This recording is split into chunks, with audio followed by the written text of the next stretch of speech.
Namaskar. Next example.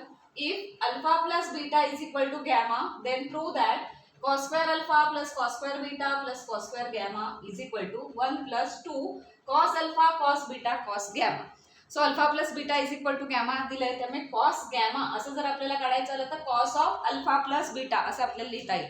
आणि addition of अँगलचे फॉर्म्युले आपल्याला माहिती आहेत, ते आपण अप्लाय करूया. आणि ते इथे जर आपण प्लेस केलं तर LHS सिम्प्लिफाय करून RHS येते का चेक करायचे आपल्याला. So given that alpha plus beta is equal to gamma असं दिलंय. त्यामुळे कॉस गॅमा असं लिहायचं असेल तर आपण काय लिहू शकतो? Cos gamma means cos of alpha plus beta, because gamma can be replace by alpha plus beta. आता कॉस ऑफ अल्फा प्लस बीटाचा फॉर्म्युला आपल्याला माहिती आहे, cos cos minus sine sine. So that implies cos gamma is equal to काय होणार? Cos of alpha plus बीटाचा formula means काय असणार? Cos alpha cos beta minus cos sine alpha sine beta, cos cos minus sine sign. Equation 1. So आपण cos gamma आहे त्याच्या तिथे हे लिहू शकतो, cos alpha cos beta minus sign alpha sine beta, कारण ते इज इक्वल टू हे असणार. आता आपण LHS कन्सिडर करूया. So consider LHS. LHS is equal to cos square alpha plus cos square beta plus cos square gamma.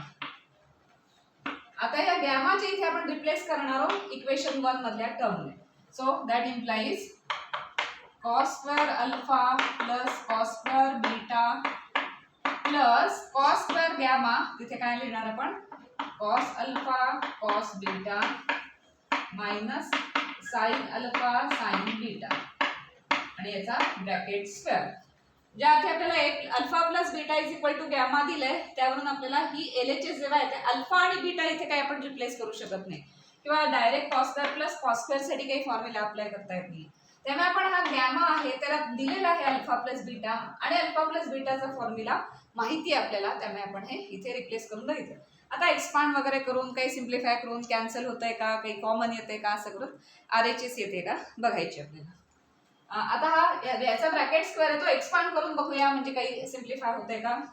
So which is equal to cos square alpha plus cos square beta plus a square minus 2ab plus b square. So cos square alpha cos square beta minus 2ab म्हणजे 2a means cos alpha cos beta sin alpha sin beta plus b square means this sin square alpha sin square beta. थोडं expression लेंदी आलंय, पण काही cancel वगैरे होईल किंवा काही common येईल असं होऊ शकतं पुढे. आता इथे साइन साइनच्या टर्म्स आहेत, पण सगळ्या टर्म्स कॉस मध्ये आहेत, म्हणजे LHS RHS सगळं बघितलं तरी कॉस मध्येच आहेत. त्यामुळे साइनच्या टर्म्स तशाच ठेवून काही तसं आपल्याला फार सिम्प्लिफाय होणार नाही. सो साइन स्क्वेअर आपल्याला रिप्लेस करता येतील कॉसने, 1 मायनस कॉस स्क्वेअरने. इथले साइन सध्या तरी तसेच राहू देत, कारण इथे आपण साइन अल्फासाठी डबल अँगलचा फॉर्म्युला आणायचा आला तर अँगल चेंज होईल, आणि अँगल आता आपल्याला अल्फा बीटा गॅमा असेच हवेत, कुठे अल्फा बाय 2 वगैरे अँगल, म्हणजे हाफ अँगल नको आहेत आपल्याला. त्यामुळे हे साइन जे तसेच ठेवायचे, हे साइन फक्त आपण रिप्लेस करूया. So which is equal to cos square alpha plus cos square beta plus this term cos square alpha cos square beta minus this term 2 cos alpha cos beta. Angle carefully घ्या, कारण खूप जास्त terms आहेत, त्यामुळे याचा angle आला किंवा चुकून दुसराच कुठला तरी अँगल आला तर पुढची सगळी स्टेप सगळी चुकत जाईल. साइन अल्फा साइन बीटा, आणि याच्यासाठी आपण रिप्लेस करणार प्लस साइन स्क्वेअर साठी येणार 1 मायनस कॉस स्क्वेअर अँगल आहे alpha into 1 minus cos square beta, कारण सगळ्या टर्म कॉस मध्ये म्हणून याला पण आपण कॉस मध्ये आणलं. आता हे दोन ब्रॅकेट आले, ते सिम्प्लिफाय केल्याशिवाय पुढचं काही सिम्प्लिफाय होणार नाही, त्यामुळे ते आधी त्यांचा प्रॉडक्ट वगैरे करून घेऊ.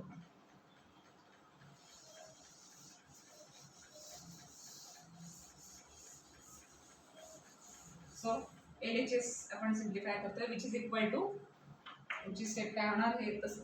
पहिल्या सगळ्या टर्म्स तशाच, cos square alpha plus cos square beta plus cos square alpha cos square beta minus this term minus 2 cos alpha cos beta sign alpha sine beta, या सगळ्या टर्म्स कशा आहेत याच्यात फक्त आता आपण प्रॉडक्ट करणार आहोत. Plus 1 into 1 means plus 1, 1 into minus cos square means minus cos square beta, minus into plus म्हणजे मायनस कॉस स्क्वेअर अल्फा आणि मायनस मायनस प्लस म्हणजे plus cos square alpha cos square beta. So आपण expansion केल्यानंतर आता लक्षात आलं असेल की बऱ्यापैकी काही टर्म्स कॉमन आहेत, काही कॅन्सल होत आहेत, त्यामुळे एक्सप्रेशन सिम्प्लिफाय होणार. काही कॅन्सल होत आहेत का बघूया. So cos square alpha plus minus cos square beta minus plus cos square alpha beta angle पण सेम आहेत, स्क्वेअर स्क्वेअर अगदी सेम टर्म्स आहेत, दोन्हीना प्लस आहे त्यामुळे 2 टाइम्स येणार आणि हा 1 आहे तो इथेच राहणार आहे. So which is equal to 1. ही टर्म आणि ही टर्म 2 टाइम्स आले. So plus 2 cos square alpha cos square beta. आता RHS मधलं 1 तर आलेलं आहे, 2 टाइम्स ही टर्म आली आहे, मायनस 2 टाइम्स ही टर्म आले, त्यामुळे काही कॉमन घेऊन अनकॉमन टर्म मध्ये काही लिहिता येते का बघूया. Minus 2 cos alpha cos beta sine alpha sine beta. आता 1 तर तसंच ठेवणार आपण, 1 प्लस या दोन टर्म मध्ये काही कॉमन येते का बघूया. 2 कॉमन आले, त्याच्यानंतर कॉस अल्फा इथे पण एक एक कॉस अल्फा आहे. So 1 cos alpha cos beta common आहे, cos alpha cos beta 1 common आले. अनकॉमन काय राहिले यातले एक एक अनकॉमन राहिले. कॉस अल्फा कॉस बीटा याच्यातले 2 गेले, फक्त एक एक कॉस अल्फा कॉस बीटा आला, त्याच्यातलं पण 2 गेले कॉमन. या दोन्ही टर्म गेले कॉमन म्हणून ह्या दोन टर्म्स राहिल्या minus sign alpha sine beta. So almost आलेली आहे RHS मध्ये 1 दिसतंय, plus 2 cos alpha cos beta या दोन टर्म्स आल्या, फक्त कॉस गॅमा राहिले पण ती टर्म सुद्धा आलेली आहे.